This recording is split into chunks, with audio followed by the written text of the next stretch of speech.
I always say that in this country, we're a social experiment. Okay. I still stand by that. Whoa, that's a big bird. Uh, Not to say that no other countries have that. They have been experimented on. They have been bombed. Like there's been some craziness, of course. I believe Mother Earth is moving, but I also believe that it is written in the stars. There's cycles, like there's prophecies out there, whether you believe them or not. There's patterns, okay, and you can't really ignore what is. We may not have real words for it or understand it completely, but it is. And majority of adults in this country have never questioned things and have never tried to step outside of the box. And some of them, again, we're talking generations back, didn't even have the opportunity as a female, a person of color, me as a lesbian. Like, someone like me would not have had this opportunity until now to be who I am and be on this camera and profess it and like feel safe enough to do that.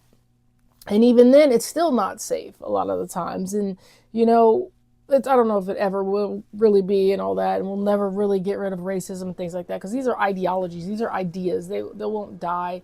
It'll continue to be passed on. They try and wipe races and people out and things like that. And I think we're just focused on the wrong stuff.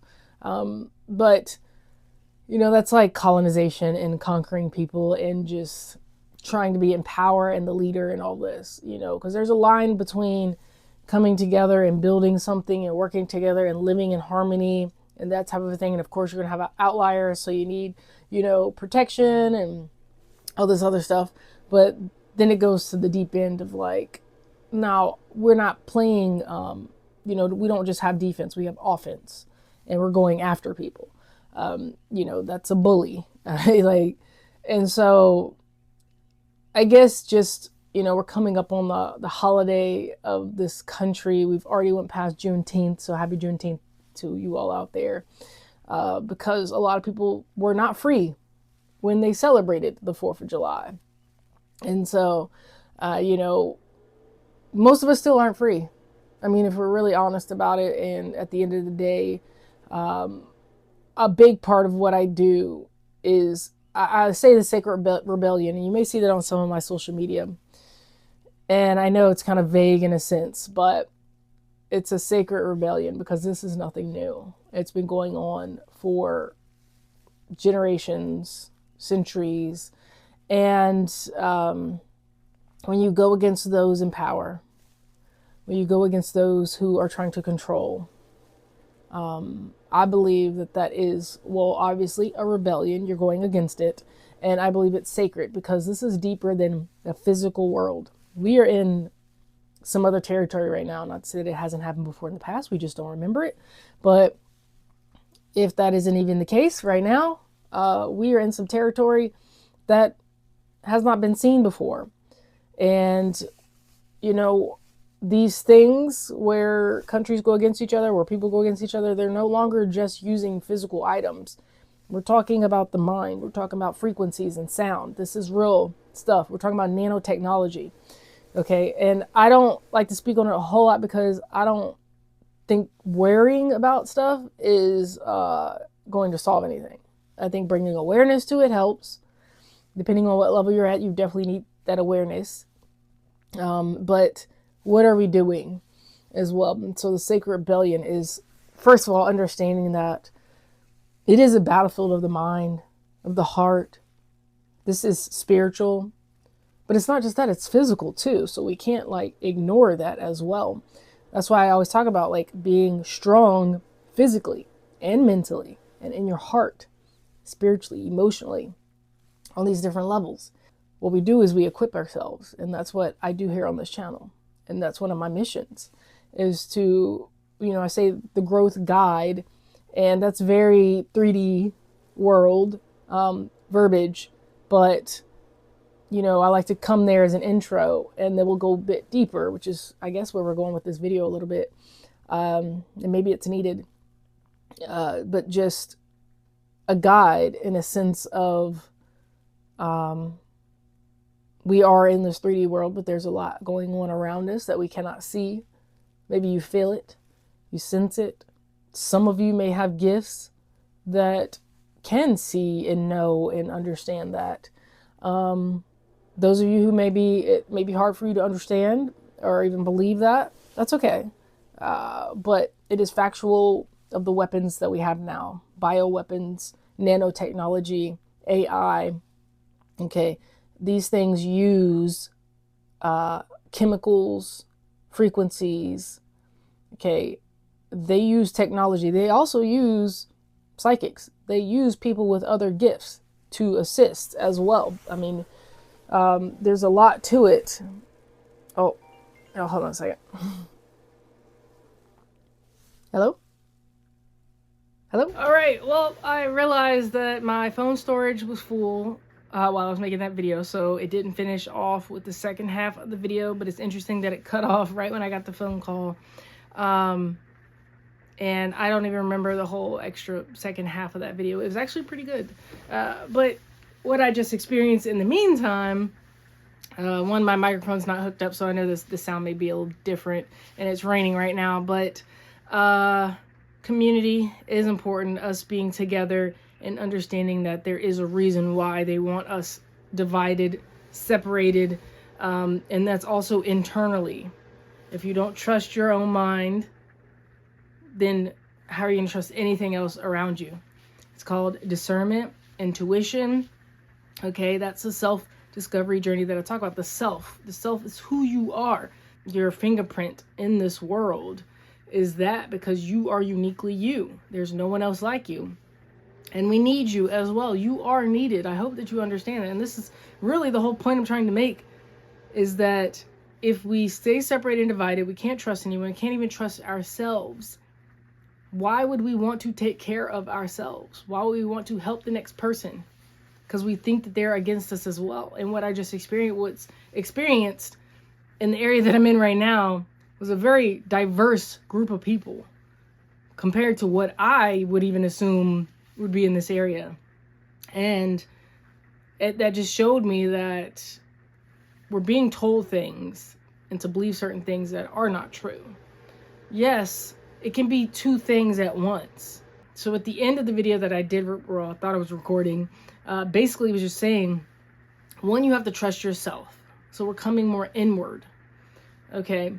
And when we go inward, we're not so focused on everything else outside of us, what somebody else is doing, all the things, okay? We go inward to learn who we are, that fingerprint that we have in the world. Our gifts, our skills, these talents that we have. I know sometimes it may feel like you don't have any, or you like so many things and you're not sure what to focus on. You're not meant to just focus on one thing. You can have multiple different talents. I always think about people in the old days, back in way back when, okay, older than this country, and they had multiple talents. They were painters, they were artists, scientists, politicians, musicians, like all these things. And one person. They weren't just this one career path and that's it. And that's their whole life. You are more than that. And we call these things hobbies. We don't even have to put a label on that. Like, these are things that you enjoy doing. You may be talented or skilled at it. It comes easy to you. And even if not, and even if you were, you still have to practice. You still have to practice no matter what. And that's the thing that some of us won't even try because we're like, oh, I can't even do it. You have to practice either way. Even if it comes easy to you, you still have to practice. The World Cup's on right now. I played soccer most of my life. I went all the way through to college playing soccer. And then after that, I did like intramural sports for a while and indoor soccer. But I'm saying that to say, like, yeah, I had a natural talent to be an athlete so I could play different sports. Like, I just could move my body that way. I had good hand-eye coordination, foot-eye coordination. Okay, but you still have to practice. You have to learn plays. You have to learn how the other player, like you watch tapes, so you learn how the other team plays, and so then you adjust and adapt to that. You don't always play the same every game. Sometimes I played forward, midfield, goalie. Like, I played all the different positions and coached, okay? And so I had to learn all the different areas and aspects of it. I couldn't just naturally go out there and do it because I had to learn what is it like to be a defender. I had to stay back. I couldn't push forward like I wanted to score. It's different. When you're forward, you don't come all the way back. Very, very seldomly do you come all the way back to play defense. You stay forward. You play your position. And that's the thing is, some of us, the body of Christ that they talk about, like the body, like we are a collective body, okay? Just in this world in itself, in humanity in itself, it's a collective body. So you play your part, and we can have a lot of skills, but sometimes you need to be focused in on one at a certain point, and then sometimes you're focused more on another at a certain point. That's also a part of the journey. It's just starting to do the things, and then eventually, you know, certain seasons call for more of one area or the other. And then eventually you'll find which one you really want to hone in on, which one that you actually want to stick with, which one that makes you money, or which one that you just enjoy. But it doesn't mean to like stop doing the things. It doesn't mean to overwhelm yourself with everything at one time, one at a time, you know, kind of figuring out which one you really want to focus on. Yes, it does cost money for some of these things. Go to thrift stores, look on Facebook Marketplace, look on eBay, some of these secondhand places. You don't have to buy it all new. You can buy bundles of things and try it out. Look up some videos and try it out. But anyway, I'm just saying all that to say that you are more than just this one thing, and you may think that you're not worth it, that you have no point and place in this world, but you are needed. You just may not know what it is yet. So you have to try different things. Like I said, well, I guess maybe it got cut off, but your voice, maybe it's your voice. Maybe it's video, visuals. You don't have to be in front of the camera. You can turn the camera around and still use your voice. Or use music and use videos. Or maybe your talent is music, instruments. Maybe it's drawing, painting, cooking. Go volunteer somewhere. Maybe it's just a smile on your face and the encouraging words you have. Not everybody's good at that. I know I'm not the best at it all the time, because I'm so in my mind and like my word, like doing my thing. And sometimes like it takes a bit more energy and effort to remember to like look up and smile and like, you know, be more present in the moment. And sometimes I intentionally go out with that in mind, but I have to remind myself to do that. It doesn't mean it's like innately in me necessarily. I mean, it's innately in me, but like that's my demeanor from the go. Like extroverted person is what I'm trying to say. I'm more introverted. Okay, an extroverted person goes out there and you're just ready to talk. You're ready to engage, usually, more than not. But the storm it's coming down a bit more right now. I think that's all like I really have is just to encourage you. We can have the information, know it, but at a certain point, cut it off. Stop scrolling. Stop watching those things. Pour into yourself. This is not a selfless act, okay?